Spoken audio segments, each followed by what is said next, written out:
about mastering the mental game is mastering and understanding your perception.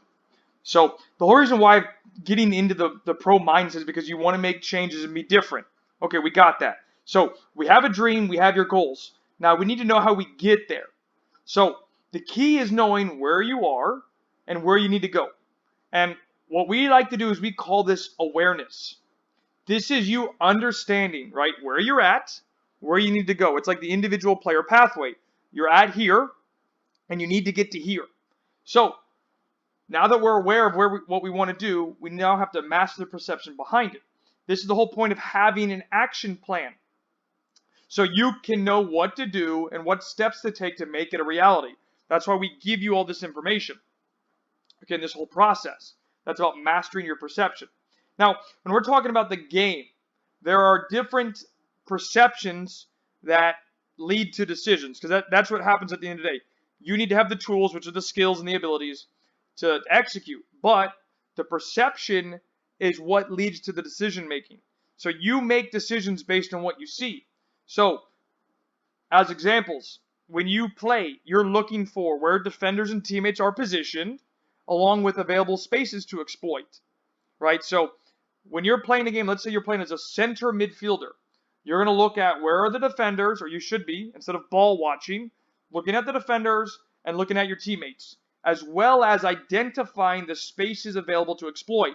Maybe that's for you to move into, maybe that's for you to dribble into, maybe that's for you to tell a teammate to go to, right? When you have that information and you're aware, you then perceive what you're aware on, and then you make decisions off of that. And that's how the best players execute. Now, the average player does the opposite.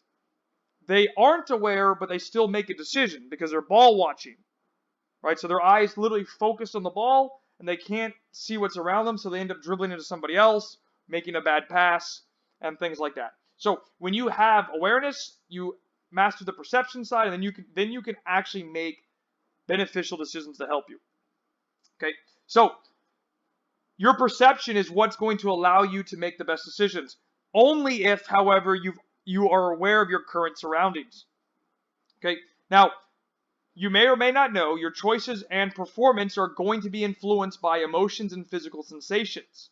So what that means is, in the next video, we're going to be breaking down to help you understand what helps and what hurts your game. Okay, so what is beneficial and what is non-beneficial. And this is based on these categories that we're talking about now, emotions and physical sensations. So in the next video, we're going to start analyzing your best performance, where you felt like you played the best versus where you felt like you played the worst. So that's going to be on the next video, and you're going to see it, and we're going to give you a PDF to break this down. Now, by doing this, this is going to help us and help you dive into the mental side of what makes you play well and what can hinder your performance. Is it based on thoughts? Is it based on feelings? Is it based on emotions? This is to help you understand yourself better, so you can always try and get in that right mindset to win the mental game, to win the on-the-field battle, to win the off-the-field battle. That's what this whole process is about. Okay? So without further ado, let's jump into the next video, and we can start breaking this down.